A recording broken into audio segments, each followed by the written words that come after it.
Hey guys, I'm bad with math and today I'm going to be doing a practice exam for Physics 1 and we'll go over work, energy, momentum, rotational kinematics, dynamics, and angular momentum. I'll have a file posted to the actual practice exam in the link below in the description, but we'll begin.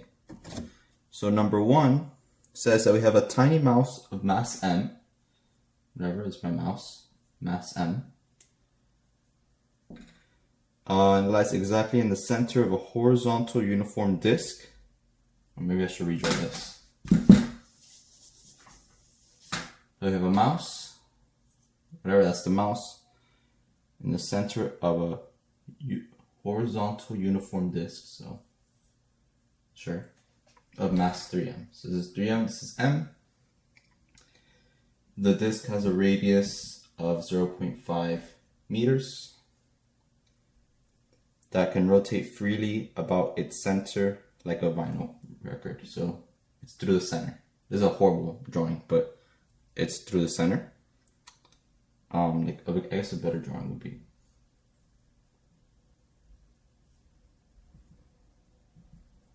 And then we have like the mouse right there. There. Initially the mouse and the disk rotate together with an initial angular velocity of 0.33 radians per second. And then the mouse walks to the outer rim. What is the angular velocity of the mouse disk system when the mouse has reached the rim? So this is a very simple problem involving angular momentum. We know that when there's no net torque, when there's no external torque, we know that torque is also the change in angular momentum. So if there's no torque, there's no change in angular momentum, meaning that angular momentum is going to be conserved in this system. So we can write our equation that the initial angular momentum is equal to the final. And we know the formula for angular momentum is I omega, where I is the rotational inertia of the system, and omega is the angular speed, or angular velocity, because this is technically a vector equation. Now, we can relate the two, so obviously I initial, omega initial equals I final, omega final. Let's find I initial over here. So remember that I equals the sum of mr squared. So, and we know that,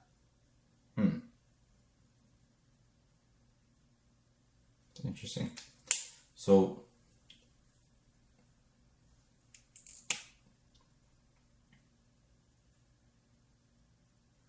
okay, so essentially what we can do is, because the rat or the mouse is at the center of the disk, we can go and use, instead of using this equation, we can use one of our given rotational inertia formulas.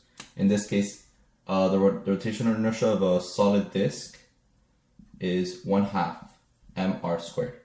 We have r, we're given r, but our m is not going to be 3m, but it's going to be 3m plus m, so it's going to be 4m.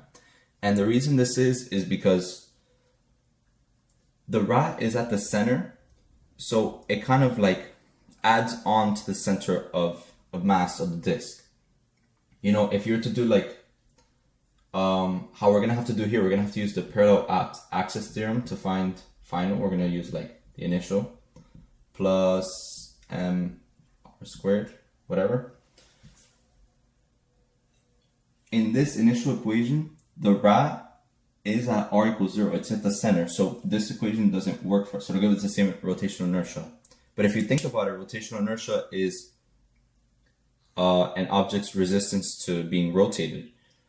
And really, if you would it be harder to rotate something that has a rat on it versus not on it? Would it be the same or not? it would not be the same. If the rat is on it, it's more, so it has to be more. So what you can do is you can just add to the mass. Basically what I'm saying is you can just treat the rat as part of the disk and just add it to the mass. That's the TLDR. So we have 1/2 times 4m times r squared. I'll keep the variables together. This will just be 2, so this is 2mr squared.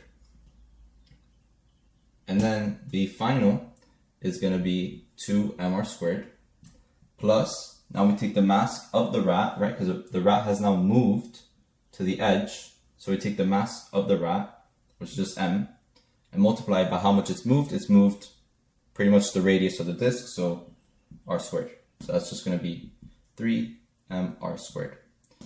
Then we can plug these in over here. So actually first I'm going to isolate what we're looking for, which is omega f. We have I omega I over IF.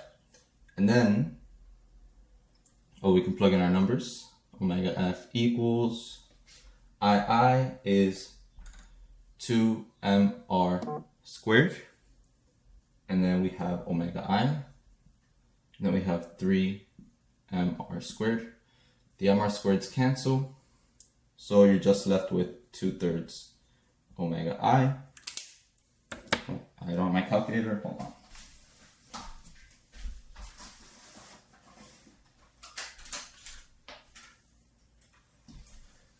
So if it's 2/3 omega I, and we know that omega I is 0.33, we'll get something like 0.22, which the closest answer to that will be 0.20. So this will be 0.20 radians per second, which is E. All right, let's move on to the next one.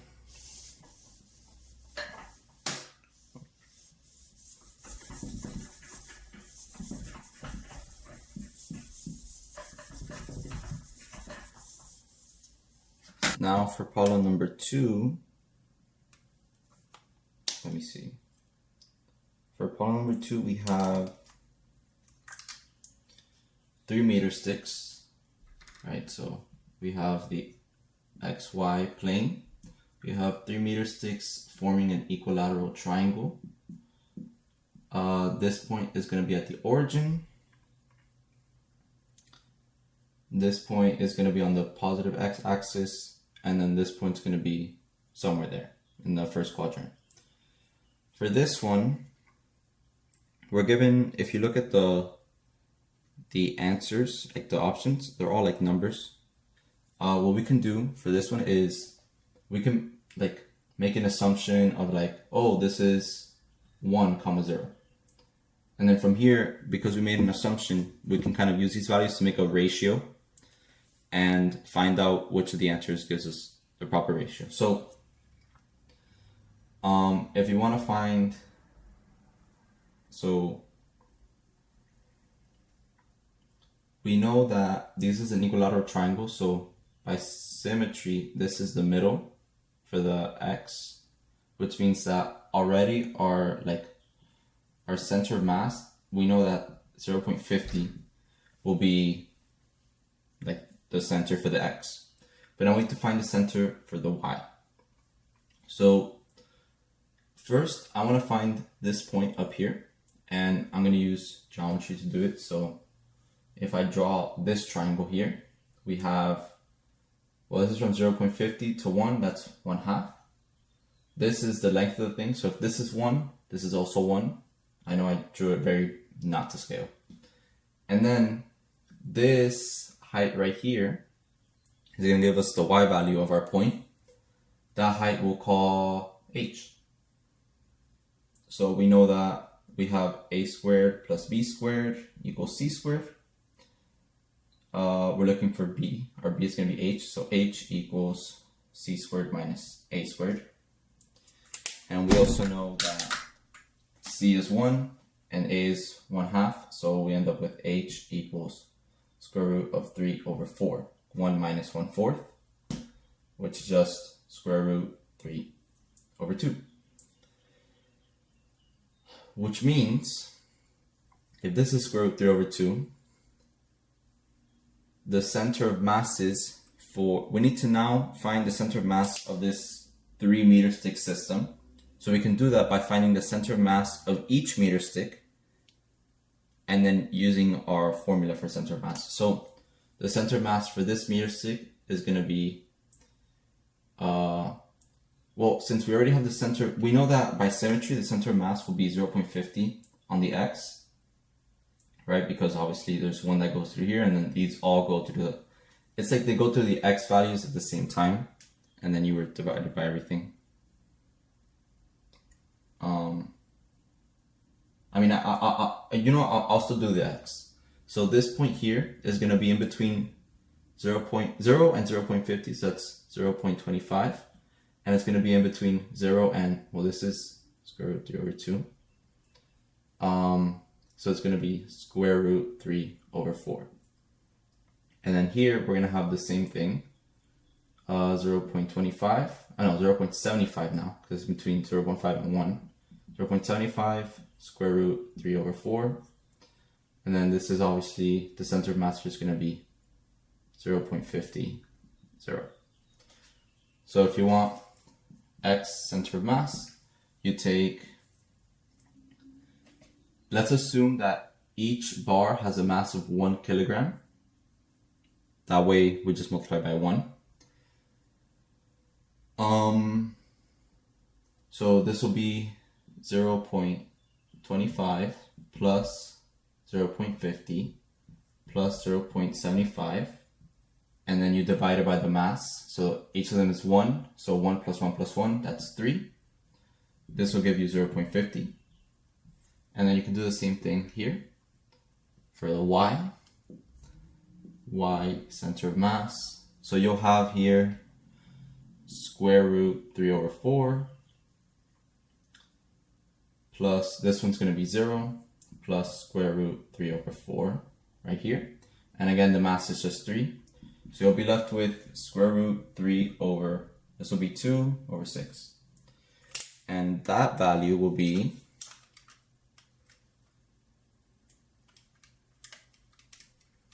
0.288, or as the question says, 0.29. So your answer here will be C, 0.50, 0.29. Okay. It's important to note that the center of mass will not just be like what it looks like the center here, because it's the center of mass. It's in relation to the mass of the system, not just what looks like the center to you. So if you got this value and you divide it by 2, that will be wrong because you still have the mass of this bar on the bottom. So it's better to just get the center mass of all of them combined.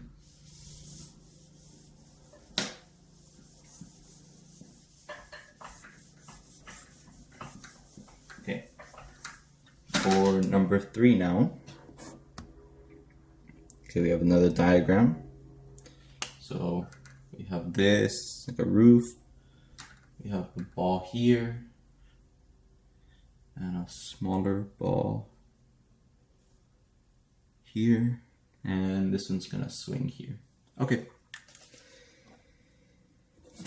So we have 2 steel balls are suspended from identical cords so that they touch when hanging straight down. So these 2 are the same length. I'll make a boom, boom. One of the balls has twice the mass of the other. The lighter ball is displaced. Okay, so this has like mass m and mass 2m, pretty much. And then allowed to swing freely so that it strikes the heavier ball with velocity v. If the 2 balls experience a perfectly elastic collision, what is the velocity of the heavier ball just after the collision? So we can take this to be ball 1 and ball 2. We actually have a formula for that we can use instead of doing the very long derivation. So let me find the formula really quick, because this one I do not have memorized. So the formula is, okay.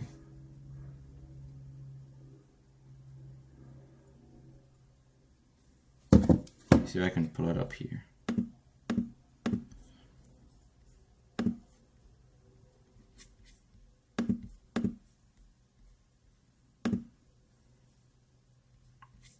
Yeah.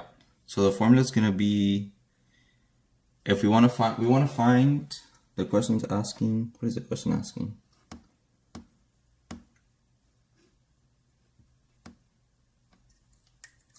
So the question is asking, what is the final velocity of the heavier ball after the collision? So that would be V2F.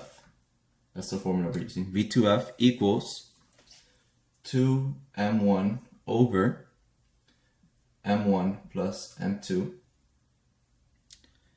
v1I plus m2 minus m1 over m1 plus m2 v2I. Okay, so this is our formula we're going to be using. The cool thing about this formula is this ball is stationary. Ball 2 is stationary, so the initial velocity for ball 2 is 0. So this is all 0. We're just looking at this. We have the mass, we can like manipulate this. So mass 1 is just m, so 2m. Mass 1 is m, mass 2 is 2m, so this will be 3m. The m's cancel and we're left with v1I. So this will be 2/3 of v1I. And what's great about this question is, okay, it says v1I moves with like a velocity of v, so we can simplify this to 2/3 v. What's great about this question is we don't have to use, if it didn't give us the velocity and we had to find the velocity ourselves, like if it gave us the length of the string and like the angle, I guess, we could use conservation of energy principles to find out how fast the ball is moving over here, but it doesn't. So this is simply our answer, which is C. Yeah, C. Alright, that was a nice simple one. You just use the formula and you got the answer. That's kind of what physics is. Number 4. A bucket filled with water. We have a bucket filled with water. Total mass of 0.50 kilograms. Sorry, 5 kilograms. 5 kilograms. Is lifted by a rope. Okay, it has a rope. Lifted by a rope, a vertical distance of 20 meters. So I'm going to say delta y equals 20 meters in a time of 2 minutes. So in a time of 2 minutes. What is the average power required to pull up the rope? Okay, so let's look back. Power is going to be work over time, right? And then basically, if you want to pull up the rope, where is it? Okay, so that's all we're given. If we want to pull up the rope, we need the work done by the rope. So the rope is pulling up, we can think about it as like, we can kind of look at like a force body diagram. And actually we can change this to be F times V, if that works as well. Either or you can see it as. I'm going to use obviously work over time, but basically we have the force of gravity and we also have the force of the rope. So actually the tension technically. Okay, and then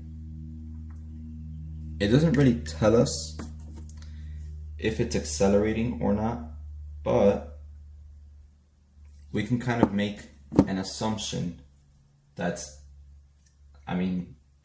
we just have to counteract the gravitational force. So basically we need to find out how much it weighs. So the gravitational force of the bucket is going to be, or the weight of the bucket is going to be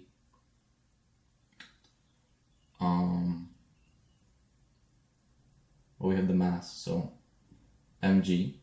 And then if we want to find the work done by gravity, well, gravity is going to be doing negative work. So it's because we're moving 20 meters up. So the work done by gravity is going to be negative 20 meters. Yeah. Sorry, negative 20 mg. So we can just say delta y mg, because I don't like to put numbers first. Or better yet, we can just write the actual formula, mg delta y. And then the work done by tension is going to be the negative work done by gravity, which is just going to be positive mg delta y. Let me see something really quick.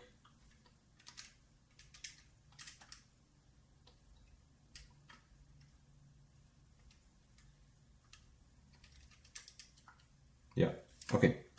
So this is the work done, right? So this is work, so power equals mg delta y over delta t. Except our delta t is in minutes, we want to change it to seconds. 2 minutes is just 120 seconds. So when we plug in our numbers, we're going to have 5 kilograms, 9.8 or 10, whatever you want. 9.8 meters per second squared, 20 meters, and the time it takes is 120 seconds. From here, you should get 8.2 watts. And that is your answer. That'll be D. Yeah, D. Yeah, so you just want like what would counteract the gravity, pretty much.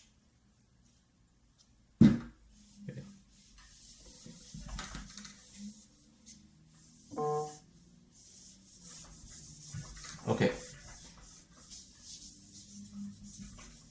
For number 5, we have a solid sphere of mass m, and it's rolling down this thing of height h. So it's a solid sphere, so let's be mindful of that. Radius, okay, mass m is 0.5 kg, and radius equals 0.10 meters. Released from rest at the top of the incline ramp at a height h equals 0.5 meters. Okay. The ramp has a coefficient of friction such that the sphere rolls without slipping down the incline. So this sphere will be rolling down, it will not be slipping. That's what the question says. And makes a smooth transition to a horizontal surface. What is the speed of the center of mass of the sphere on the horizontal surface in meters per second? Okay, this is actually very simple. We can use the conservation of energy. So, and we might not even need all this. I don't know. I don't think. Basically, we know that since energy is conserved, energy initial equals energy final, because there's no work done on here. Not work, there's no forces being acted upon. So energy initial is going to be, there's only potential energy at the start, the gravitational potential energy, so it'll be the mass times gravity times the height. And then the final is going to be the kinetic energy. We have kinetic energy translational because it's moving, and we have kinetic energy that's rotational because it's rotating. So we have the translational mv squared, and that's translational, then the rotational I omega squared. These are formulas for kinetic energy. Okay, what we can do is, we know R omega equals v. And we know I equals, well, okay, this is a solid sphere. So I for solid sphere equals 2/5 mr squared.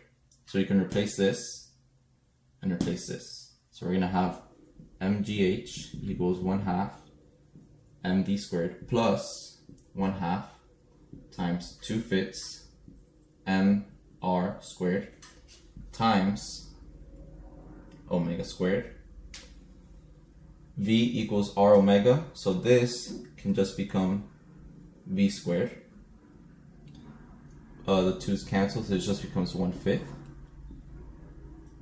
The m's all cancel in the equation very nicely. And then we're left with 1/2 v squared plus 1/5 v squared. That's just going to be, if you add them up, you get 7/10 v squared equals gh. And you want the final velocity, so you just divide by that and square root. So 10 gh over 7. 10, plug it into your calculator. Wait, do you need to? Yes, you do. So plug it into your calc. Slang for calculator, 0.5, and then 7. So you end up with 2.6, which is D. So this would be 2.6 meters per second.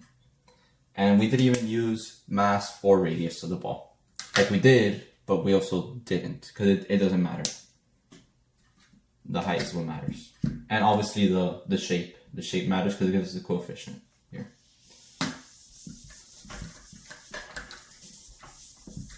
Alright, on to, this will be number 6. A ball of mass m slides on a frictionless horizontal surface. So the frictionless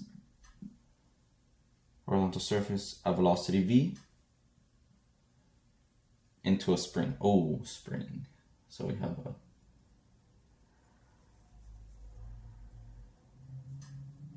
into like a spring, I guess.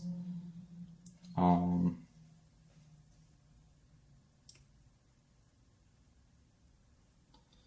from there, let's see, I forgot it. It first becomes momentarily at rest after the spring has been compressed. So let's call this compression D. If instead a block of mass 2m slides in the same spring at a velocity v half. So let's make another scenario. So we have v half. This is 2m, and this is just m. Oh, these are blocks. Sorry, I put balls. These are blocks. It's like in the same spring. How much will it be compared to that d? Like how much will be this delta x? Okay, not too bad. There's probably a more simple way to do it than what I'm going to show you, but this is what comes naturally to me. I can use conservation of energy. So E initial equals E final. For the top, so this is scenario 1. For the top, the initial is all kinetic, so it's going to be 1/2 mv squared. That's actually the numbers.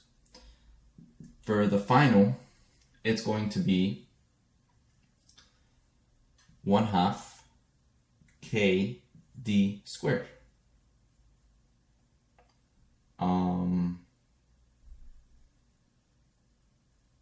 So, okay. From here, we want to solve for d. Take out the 1/2. Because, by the way, this is because it's the elastic potential energy. It's all potential, there's no moving, and there's no gravitational potential energy because it can't fall anymore. We can remove the 1/2, then we can divide by k and square root. So that's d. This is d. Now, in scenario 2, again, the energies are the same, but now we have 1/2. M is 2m. V is v over 2. And then this will be the same thing, 1/2 kx or k delta x, we'll call it. Delta x squared. We want to find delta x. So we'll end up here with, on this side, we'll have these cancel, so we're left with mb, so 1/4 mb squared. This equals 1/2 k delta x squared. You can transfer this over, so you have 1/2 mb squared equals k delta x squared, and then you'll have delta x equals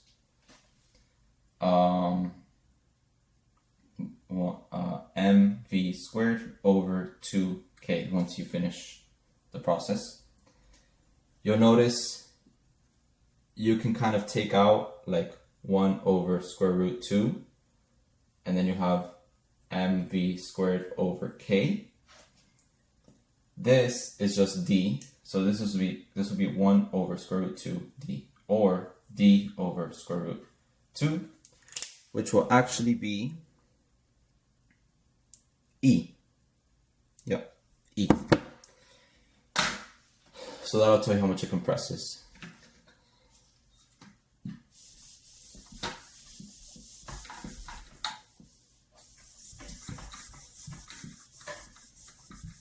All right, let's see.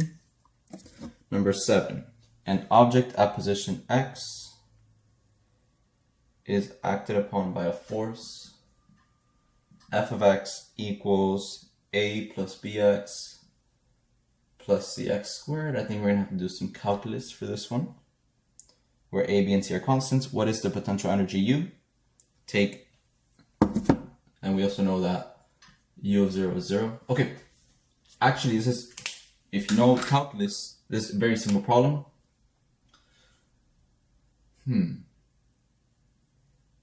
Potential energy, okay, F equals negative du dx. So, if I'm looking at this right, which I believe I am, we need to integrate, which means basically that u of x is going to be the negative integral of f. So let's integrate. U of x equals negative integral of a plus bx plus cx squared dx. This will be negative, okay, ax minus bx squared over 2 minus cx cubed over 3 plus some constant, we'll call it c because we always use c, except u of 0 is 0, so we know this constant is just going to be 0. You can try it out yourself. This is your answer, which would be e. Yeah, that's e. So yeah, a very simple question with calculus. But yeah.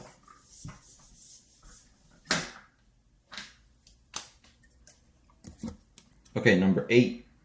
A uniform rod of length L. Okay. So, rod of length L. I'm just writing down the diagram they have here first.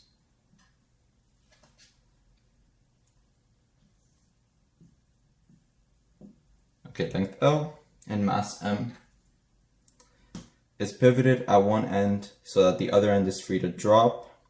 If it is held horizontally and then released, what is the magnitude of the initial angular acceleration in terms of the m, g, and L?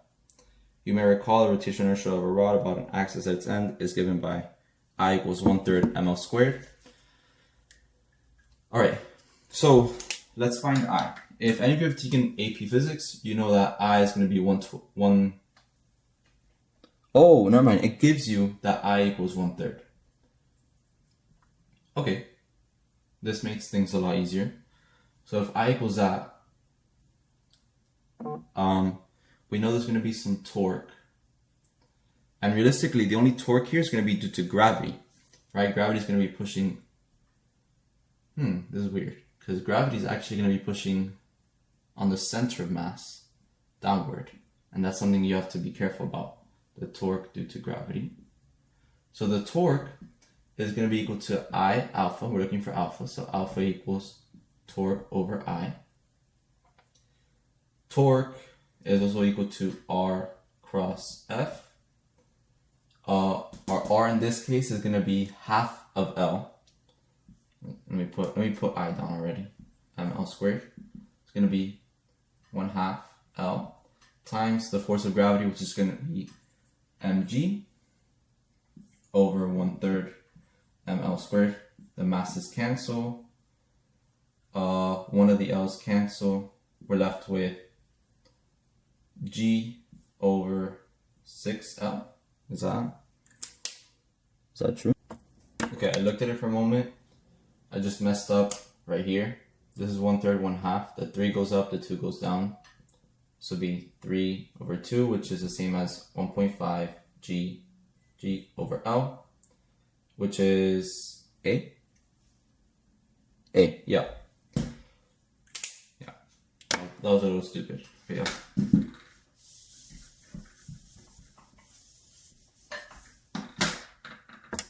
And the reason, like that one, remember that gravity acts on the center of mass of an object. That's something very important to keep track of. That the application point of the force is very important to take note of. And you should probably make a diagram of it when taking the exam. Number 9, 2 skydivers fall freely. Okay, parallel to one another and jointed by a rope of length L. So let's say we have the 2 skydivers, length L of the rope. The heavier skydiver weighs twice as much as the other one. So let's say this is the heavier one, 2m, m. The heavier skydiver pulls the rope all the way in, so the 2 skydivers are together.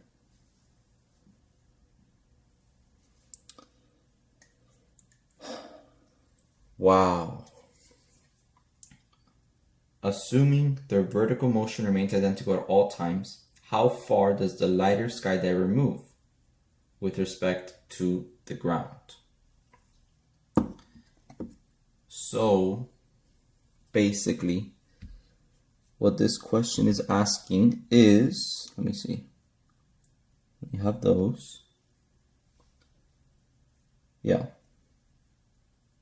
So what this question is asking is, this is like a center of mass thing, right? If the guy pulls, or the girl, whatever, the skydiver, the heavier one pulls, he's still gonna get pulled a little bit, but this one's gonna get pulled more because they're lighter. So realistically, all we need to do is find the center of mass, because if one skydiver is pulling the other one, they're both gonna end up meeting up in the center of mass according, like, the visual perspective from the ground. This is a relative motion problem. So all we need to do is find the center of mass. That's how simple it is, actually. So we have, let's make our thing. The center of one, okay. Let's make it like this. This is 0, and this is obviously L. So we have 0 times m plus L times 2m. So right, remember it's gonna be Rm, or Mr, you might see it, Mr, the sum of Mr over the sum of m will give you the center of mass. Mr, I just said it backwards, and then over the sum of the masses, so 2m plus m, 3m. We'll be left with 2ml over 3m, m's cancel, 2 over 3l, which is D. So that one's just knowing what to do is the harder part. The actual math is very simple. A disc rotates, okay, these are fun. So a disc rotates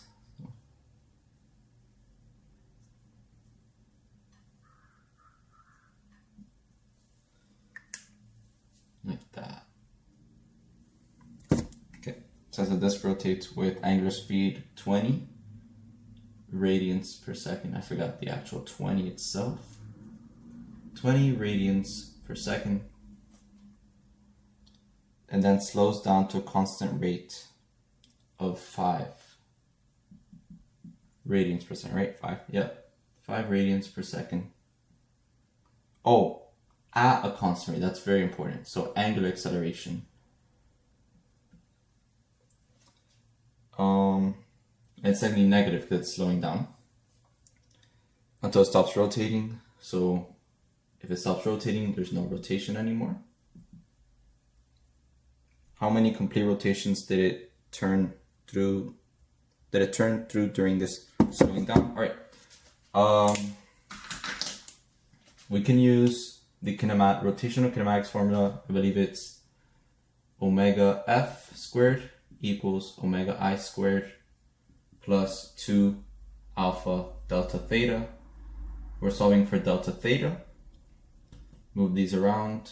So we'll end up with delta theta equals omega f squared minus omega I squared 2 alpha. And then we're going to have omega f is 0. So we're going to have negative 20 squared over negative 10, which I don't even need a calculator for that. That'll just be 40. Well, let me just get the calculator just in case. 20 squared over 10, 40, yeah. All right, from here we have 40 radians. And then we just convert this to, it's asking for how many rotations or revolutions. There are 2 pi radians in 1 revolution. So 40 divided by 2 pi will give you 6.36, 6.37, whatever, that's E, 6.3. Or, also I'm looking at the wrong question. It's complete rotation, so you round down. So if you got 6.3 whatever, round down 6 rotations.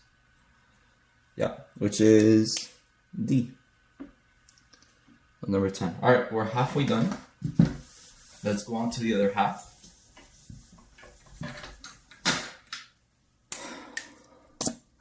A 5 kilogram object moves toward the Okay. 5 kilogram object moves along a horizontal frictionless surface with a speed of 10. So mass is 10 meters per second. Toward an initially stationary, so I'm going to call this mass A, velocity A, mass B equals 80 kilograms. Obviously, velocity B equals 0 meters per second. This looks like a momentum question. The two objects collide. Oh, okay. And the 5 kilogram object sticks to the 80 kilogram object upon impact. Determine the speed of the combined mass just after the collision. Very simple. If they're combined, we know that momentum initial equals momentum final. Momentum in A, MA VA plus MB VB equals, they're combined, MA plus MB. I'll just call it V. And MB is 0, so this is all, VB is 0. The velocity in B is 0. So we can just say that V equals MA VA over MA plus MB. Then just plug it into your calculator. Do you need to? This part will be 50 over 85. Yeah, I plug it in. 50 over 85, 0.588, which is like 0.59. Which is, I'm just looking at the answer to see which one matches it. That's A. Super simple.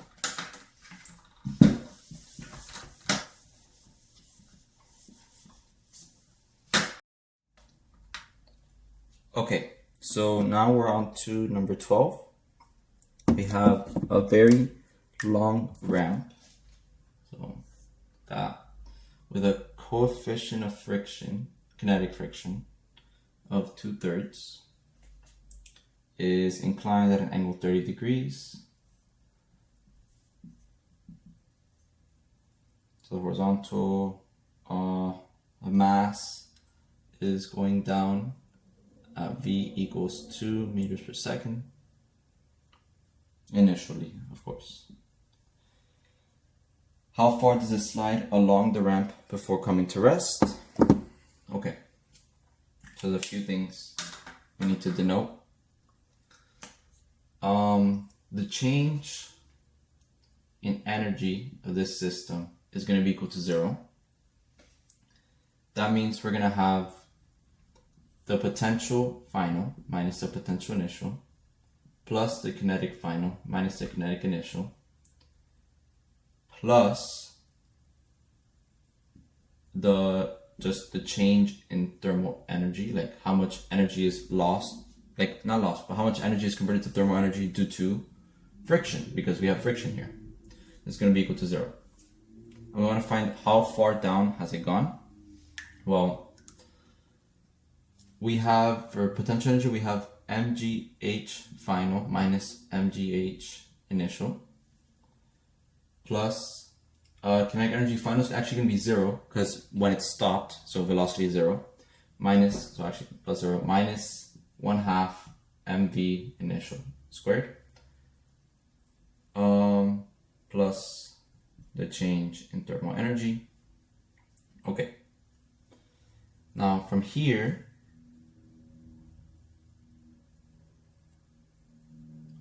basically what we need to do is we need to figure out how far it's gone down the ramp. So like this, we'll call this D. So let me make a triangle. We'll call this D. This is H. And then I don't really know what else, but we have theta here. So the first thing I want to do is I want to find something for H, and how I'm going to do that is I'm going to relate H to D. So basically this theta is 30, so this is really a 30-degree triangle.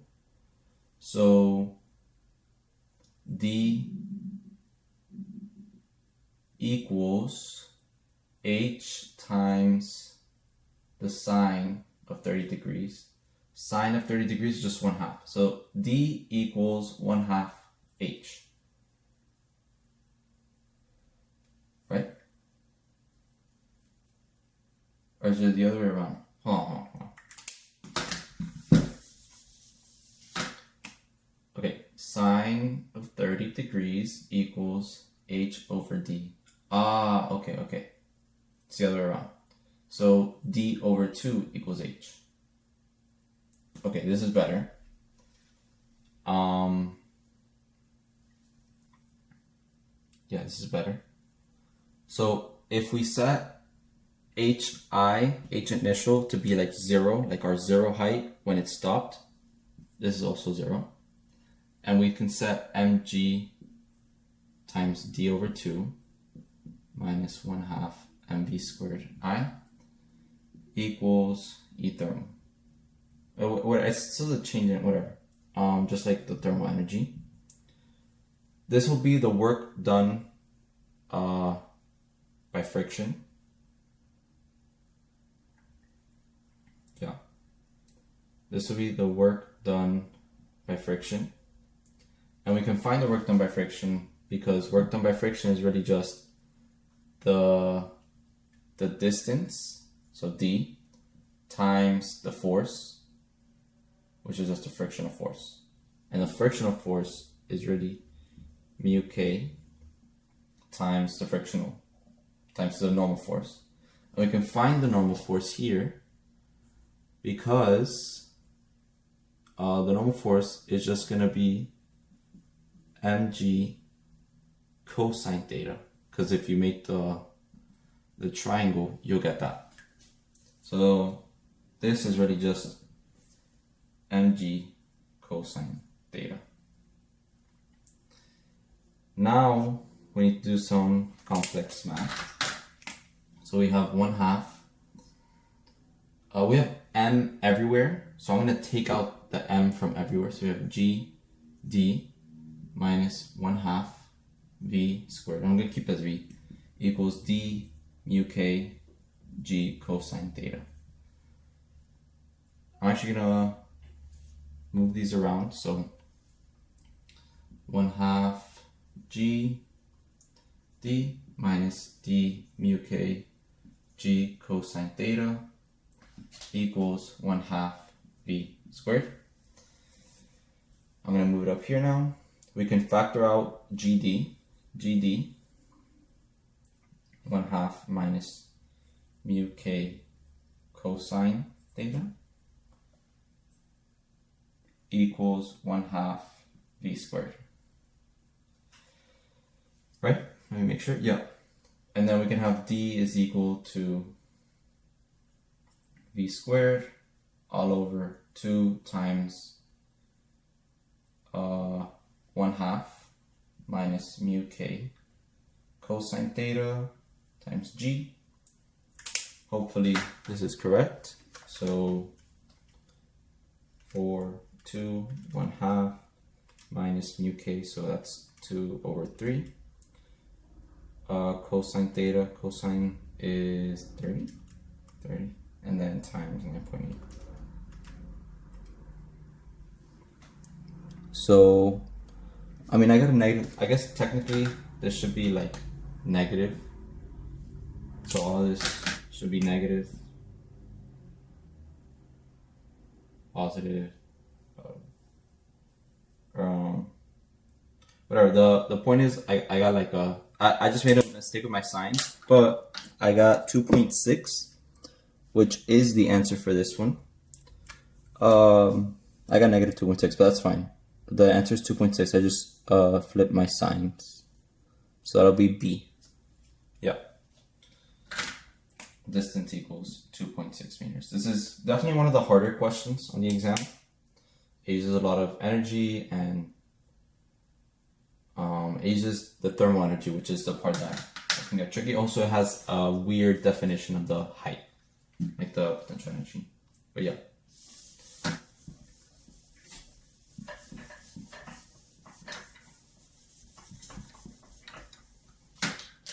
Okay. Number 13, 2 small masses. Okay, wait, this has this. Two small masses which can be considered point-like. Oh, it's over here. Each with a mass m at either end of a massless rod length L. So this has no mass, that's good. What is the rotational inertia of the combination around an axis perpendicular to the rod at its midpoint? Very, very, very simple problem. I equals mr squared. Okay, let's look at this one. This one is a distance L over 2. So L over 2 for r squared. And then mass m. Plus, this is actually the same thing, so I'm going to multiply by 2. So this is just going to be ml squared over 2. Which is C. Yep, that's it. That's literally the entire question. A freebie. Okay, number 14 now. A long plank. Okay, so we have, this is the diagram. A plank, this is the plank. This is the top view, by the way. It mentions it. A plank, a skater.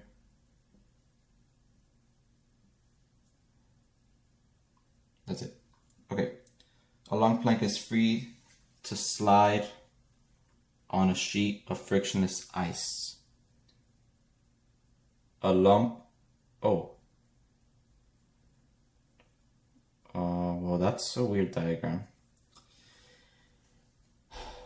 Instead of skater, this should be putty, I guess. I guess they made a mistake, because in the actual question it says, a lump of putty sliding across the ice hits and sticks to the plank as shown in the figure. So, choom, like that. Which of the following occurs? Well, okay, it says 1, rotational kinetic energy is conserved. Rotational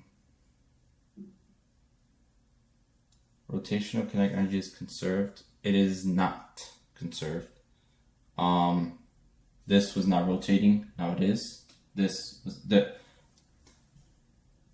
initial rotational kinetic energy was 0, and now this will be rotating because it's gonna hit here and cause a torque, and it'll start rotating. So because it can be free to rotate. So the final is not 0. So kinetic energy, rotational kinetic energy is not conserved. Linear momentum is converted to angular momentum. Well, no, because even when it's rotating, you have both angular momentum and linear momentum. They're not converted. Like, that's not how it works. Translational kinetic energy is conserved. No, because I mean, if you take the center of mass of this, it's not really translating. Like, this is no longer moving; it's just rotating. So there's no translational energy. Versus here, there is some translational energy. So that's also wrong. Kinetic energy is converted to angular momentum.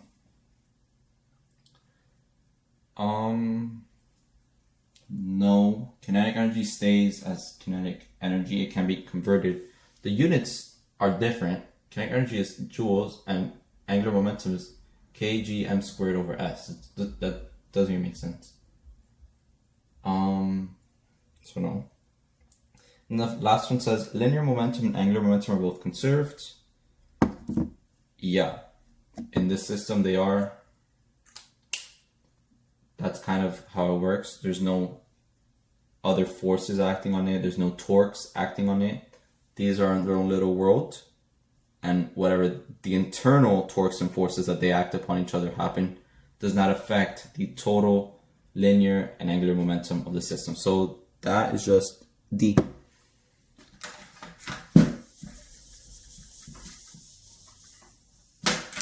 Number 15. A mass of m equals 2 kg is moving at a speed of 3 meters per second with no forces acting on it. Then a constant force is applied in the direction opposite. So we have F opposite in the original direction of motion until the mass is moving at 4 meters per second. So I assume it's moving like velocity negative 4 meters per second because it's in the direction opposite. What is the net work done by the force? So net work is equal to the change in kinetic energy.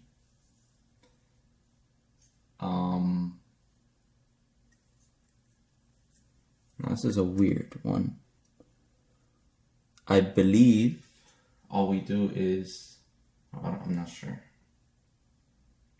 Yeah, 1/2 mv squared, so final. So this is final, initial, minus 1/2 mv squared, initial. You can actually factor out 1/2 m. We'd have to final minus initial. This is going to be 16 minus 9, so that's 7.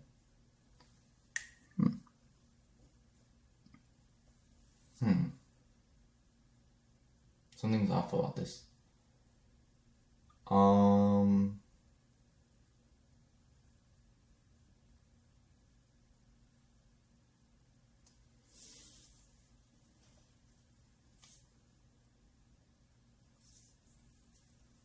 Well, this is a little confusing to see it like this. So what if we took our reference point, like let's say we ourselves are moving at 3 meters per second, and basically the change in velocity is negative 7 meters per second. So, I mean, I think that's the best thing to do. If we take,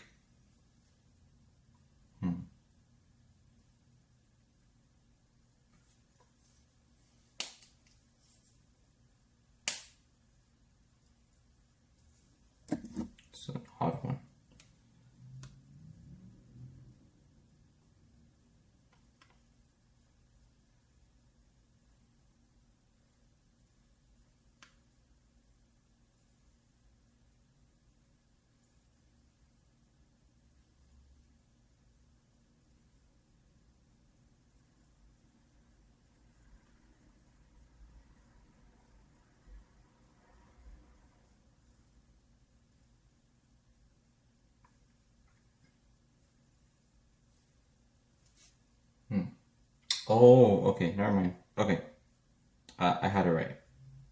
I don't know why I did that. Okay, so this is 7. I forgot about the mass. Times 2 times 1/2. These cancel, we're left with 7 joules. And that's literally the answer. Sorry, let me just write it here. Yeah, I was trying to think of it like, what if you took inertial, like, basically this is the end. Like, you just literally just follow the formula. And yeah. That was a little, it felt a little too easy, but it was.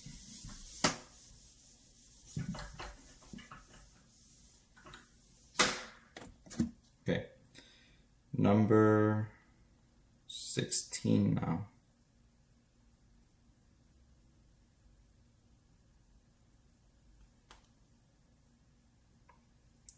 A spring, okay. Honestly, the worst ones on this exam are going to be the spring ones for me. A spring of, oh, I just saw 17, so it's a spring. A spring of spring constant. Let me draw whatever this is.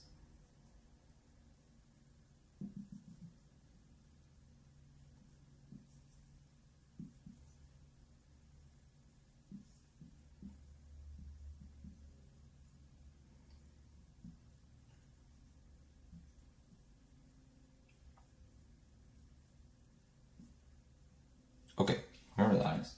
A spring constant K equals 5 newtons per centimeter, aka, I'm just going to convert this 500 newtons per meter. Is hung from the ceiling. A mass of 100 grams is attached to the end of the spring. So a mass of 100 grams, aka 0.1 kilogram, which is pulled a distance 1 centimeter below its unstretched length. So delta x equals 0.01 meter. Okay, so a mass of 100 grams is attached to the end of the spring, which is pulled a distance 1 centimeter below its unstretched length and then released. How fast is the spring moving when it reaches the spring's unstretched position? Okay. Oh, okay. So I got it now. Basically, we have this spring. We take this mass and we like attach it to the spring. So like, right, like it's attached, and then we like pull it so the spring is more stretched. And then let it go, and it'll start like wobbling like that. It's asking us to find the initial, like the velocity of this block when it reaches the equilibrium point. Conservation of energy, EI equals E final. It's at rest here, and it's moving here. Here, it's at 1/2 K delta X squared. And at final, like here, it's at the equilibrium point. When it's at the equilibrium point, delta X is 0. So we don't have to worry about the spring energy anymore. It's just gonna be 1/2 mv squared. You can manipulate everything to find the velocity. These cancel.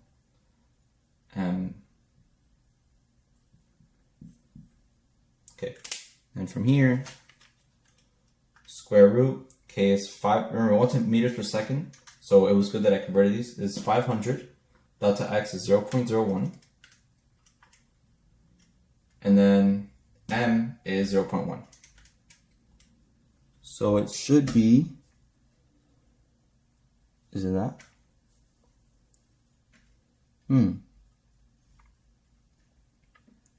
Oh, all right, very important thing that I forgot. It's hung from the ceiling.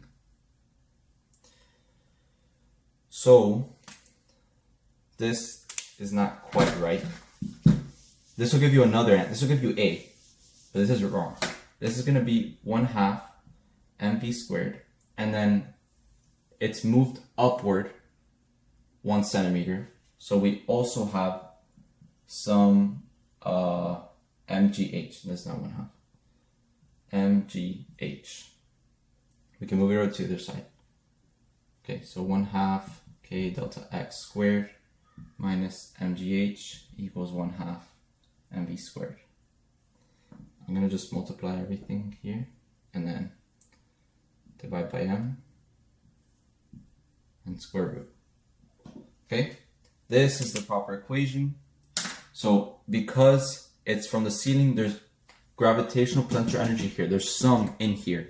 Some of the kinetic energy was converted into spring, and the rest was converted into, some of the spring potential energy here was converted into kinetic, but also into gravitational potential energy. So I did make a little mistake there. 500 times 0.1 squared, 0.01 squared, minus 2, what's the mass?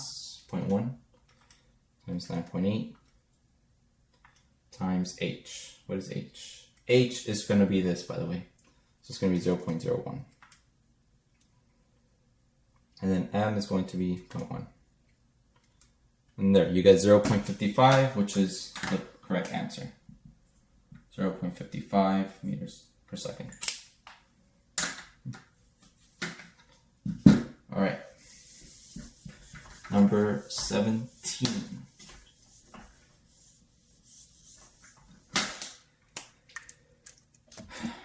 Number 17, you have a spring with a spring constant K equals 450 newtons per meter. Is hung vertically. Okay, once again, hung vertically.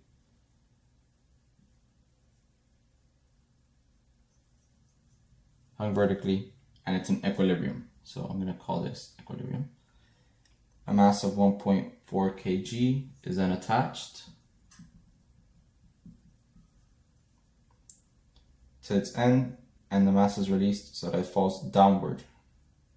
So it's going to go like that, pulling one end of the spring, pulling down one end of the spring.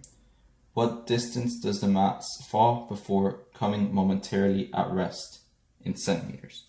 So, I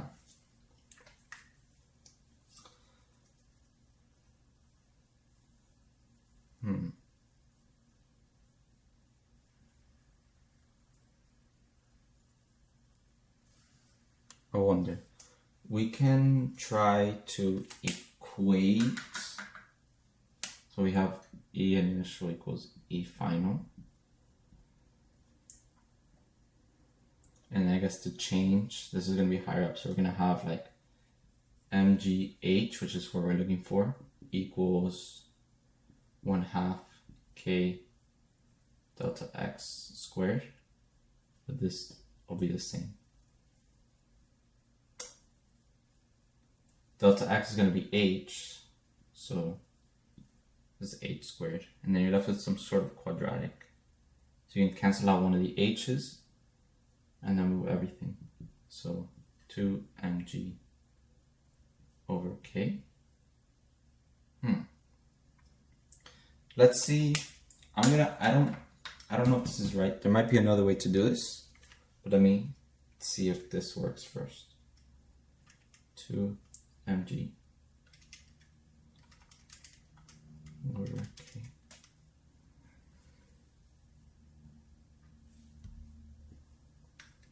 Okay, it was this. Okay, so basically, the initial energy is like gravitational because it's gonna fall some distance h. So h, if we take h final to be 0 and h initial to be just h, this makes things easier for us. Additionally, the spring will be decompressed by delta x, which is also going to be h in this case. So you can get an equation like this, where the gravitational potential energy is just equal to the spring potential energy. So it's because they're at rest at both points, you can kind of ask, it's kind of asking, instead of saying when it comes to rest again, it's asking like, once the spring energy has been converted to gravitational potential energy, how far did it fall, basically. That's kind of what it's saying, but the opposite way, when the gravitational potential energy converted to spring energy. And then you can kind of just solve for H, because,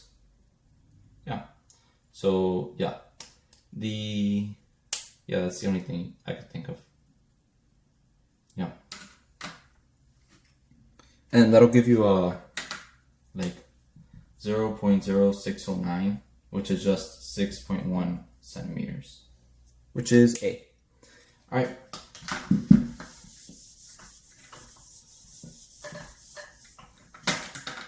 $18. Oh. Okay. This looks tricky.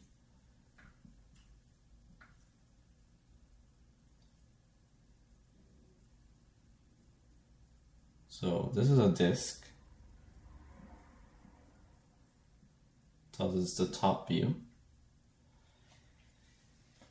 A uniform disk with radius r is free to rotate about an axis, passing through the center. At t equals 0, a force is applied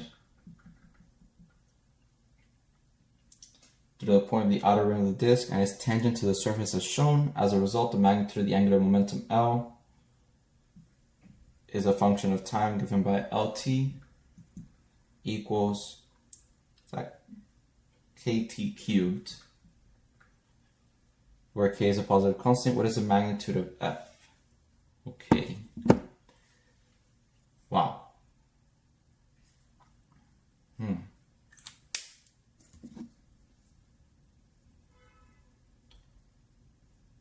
All right. Okay. So what I would do, we know that L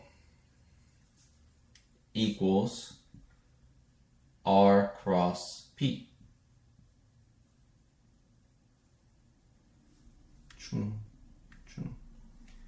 And we also know that the derivative of L, if we take the derivative, we'll end up with R cross dP dt. And we know that dP dt equals force. So we'll end up with equals R cross F, which is just torque, right? So our force is just going to be dl dt over r. And dl dt is just a derivative, so it'll be 3kt squared over r, which is c, right? Yeah. Okay. So yeah, that was definitely this is more of a conceptual question involving how do you know how the rates of rotation move with one another. I have dl dt. I put it. Okay. Remember that this is also just torque, which is why torque equals R cross F. So you could have also seen it like that. I just decided to do the derivative part and remember this. But yeah.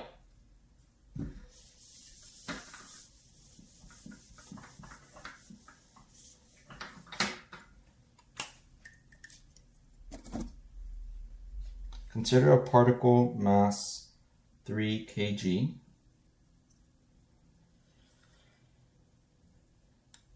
that is restricted to move along the x direction through potential. There's a potential function. Let's say negative 8x squared plus 3/2 x to the 4th. Where x is in meters and u of x is in joules. If the particle is located at x equals 0 and given a velocity v equals 2 meters per second, what is the value of the potential energy at the maximum x value that it reaches? All right, so, oh, wow. Okay. Basically, wow, okay. So when x equals 0, the velocity is 2 meters per second. So, and when x equals 0, u of x equals 0. So at x equals 0, all the energy is kinetic. So let's find that really quick. K equals 1/2 mv squared, 4, 3, 12, so it's 6 joules. So we want to find u of x equals k when all the kinetic energy has been converted to potential. So we're going to solve negative 8x to the second, 3 over 2 x to the fourth equals 6. Or you can do minus 6 equals 0. You can do like a conversion here where x squared equals u. So then you have 3 over 2 u squared minus 8u minus 6 equals 0. I don't know if you can factor this. Oh, wait. Is this a trick question?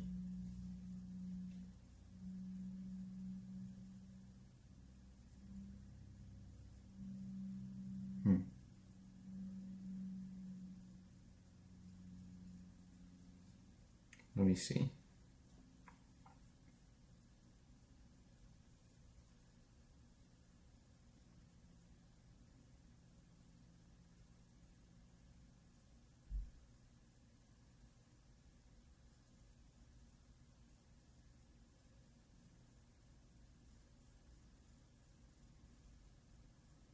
Yeah, it is. Because you see, I'm solving for all of this and everything. But like, think about it. We're looking for the max u. Will this not, if all the kinetic is converted into potential, will the max u not just be the kinetic at the start when u is 0? It'll be 6. It'll be 6 joules, which is 6 joules. I think that's D. Yeah, that's D. Yeah. Okay. The final question now.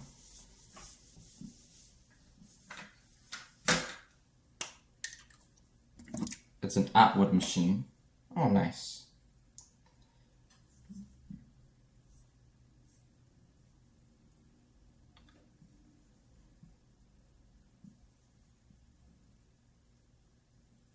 Okay, so here's the Atwood machine.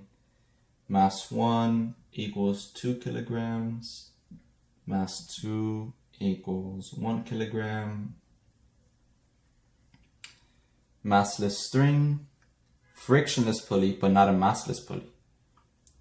The rotational inertia of the pulley is 0.08 kg. Wait, what? Okay, that's a mistake by the exam. It should be kg m squared, not per m squared. And it has a radius 0.2 m. What is the magnitude of the acceleration of the blocks in terms of the acceleration due to gravity? I mean, well,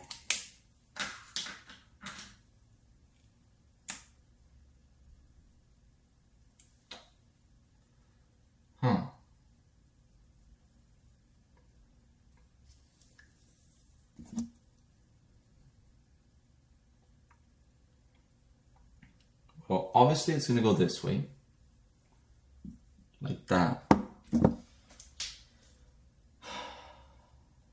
We can do like the torque on the wheel. So the net torque on the wheel must equal I alpha. And then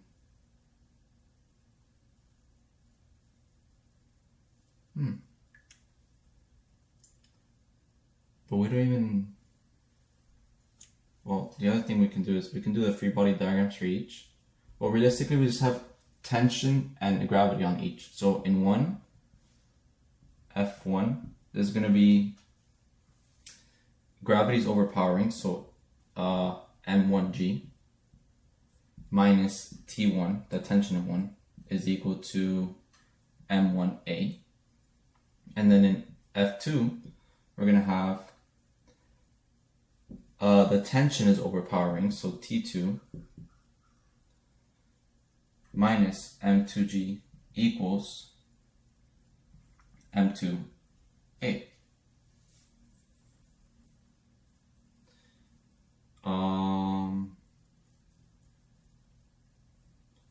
Let's see. So here you can isolate the tensions for each. So tension 1 equals mass 1, G minus A.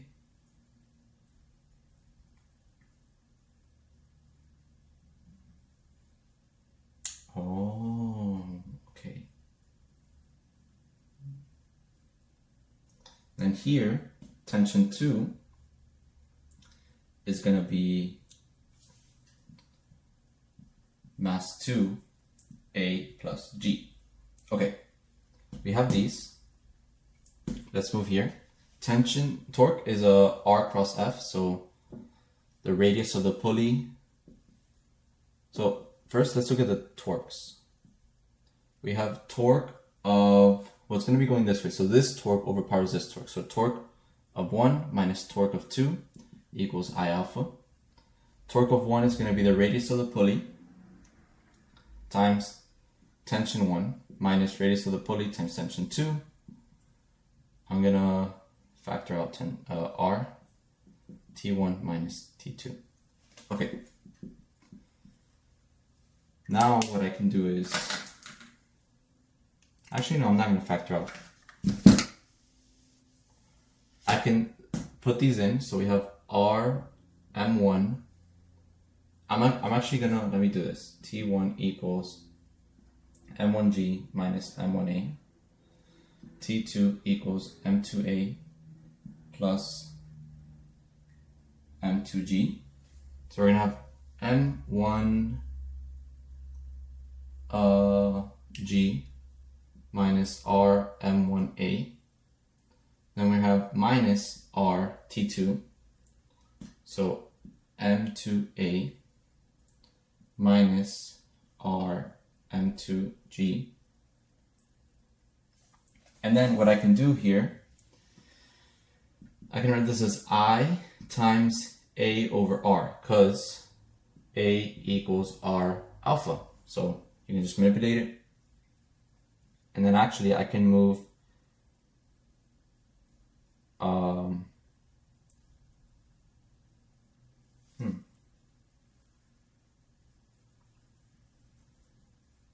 yeah. But what I can do here is I can move the R to all the R's. R, R, R, R. And then minus this. So we can do minus A, I, O.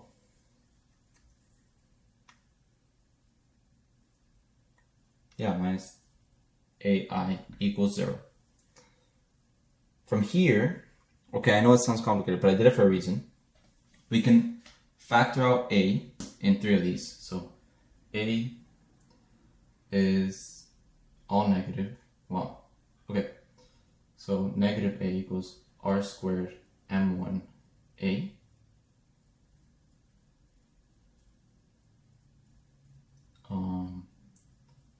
Plus R squared M2. Oh, we already factored out the A. Plus R squared M2 plus I. And it's going to equal, I can move the rest to the other side. This one and this one. Whoop. So R squared M2G minus R squared M1G. I'm going to move this.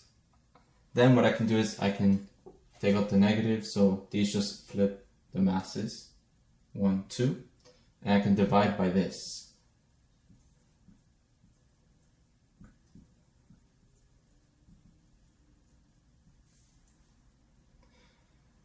And then I can take out the gravity and put it on the outside like this. So this would be A. I know it looked complicated, it was actually very simple. Yeah, it was very simple.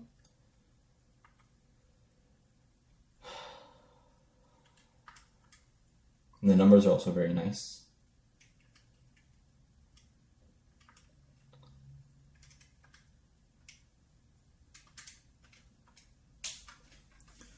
And then you should get, oh, sorry. You should get E, which is 0.20 g, because it's asking for the magnitude of the acceleration, but you don't convert the g. So all of this is 1/5 g. And that's it.